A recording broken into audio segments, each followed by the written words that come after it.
இங்கே பாருங்கங்க, நம்ம முதலமைச்சர் விஜய் இருக்கார் இல்லையா, அவரை பற்றி ஒரு விஷயம் சொல்கிறேன்னு கேளுங்க.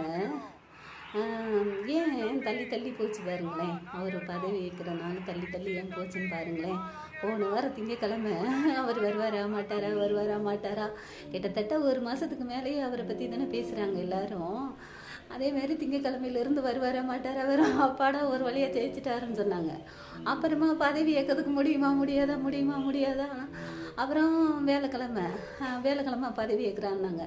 அப்புறம் பார்த்தா வெள்ளிக்கிழமைனாங்க, அப்புறம் பார்த்தா சனிக்கிழமைனாங்க.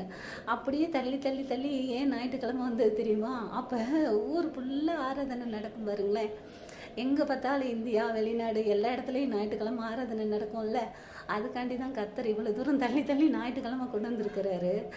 பிடிக்குதோ பிடிக்கலையோ அவர் நம்ம உலகத்தான், அவனுக்காண்டி நான் ஏன் ஜெபம் பண்ணுறேன் பரலோகத்தான்னு பிரித்து பார்க்காம அன்னைக்கு கண்டிப்பாக ஞாயிற்றுக்கிழமை ஆராதனை நடக்கும்.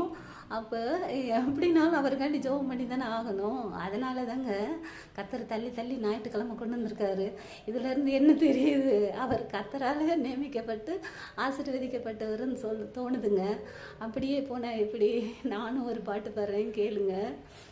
கத்தாவே ஆசீர்வதியும் விரைவா, தூதர்கள் இறங்கும் வாசத்தலம் இதுவா. கத்தாவே ஆசீர்வதியும் விரைவா, தூதர்கள் இறங்கும் வாசத்தலம் இதுவா. பரலோக வாசல்கள் திறக்க வேண்டுமே இறைவா, பரலோக வாசல்கள் திறக்க வேண்டுமே இறைவா. தூதர்கள் இறங்கும் வாசத்தலம் இதுவா, தூதர்கள் இறங்கும் வாசத்தலம் இதுவா. அபிஷேக நதியா பெருகி ஓடணும், பாவிகள் மூழ்கட்டுமே, ராஜா பரிசுத்தமாகட்டுமே. அபிஷேக நதியா பெருகி ஓடணும், பாவிகள் மூழ்கட்டுமே, ராஜா பரிசுத்தமாகட்டுமே. பார்த்தீங்களாங்க ஏடி இருந்ததுன்னு? அப்படியே அவர் சிரசு மேலே ஆசீர்வாதம் தங்குவதாக. வர்ற நாட்கள்லாம் கர்த்தர் அவர் கூடயே இருந்து அவர் ஆசீர்வதிப்பாராக. எம்ஜிஆர் கூட ஒரு பாட்டு பாடியிருப்பார் கேளுங்க. மூன்றெழுத்தில் என் மூச்சு இருக்கும், அது முடிந்த பின்னாலும் பேச்சு இருக்கும்.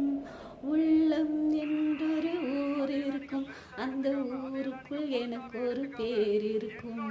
கடமை அது என் கடமை அப்படின்னு சொல்லி எம்ஜிஆர் மாதிரி அவரையும் ஆசீர்வதிக்கட்டும். பாய்.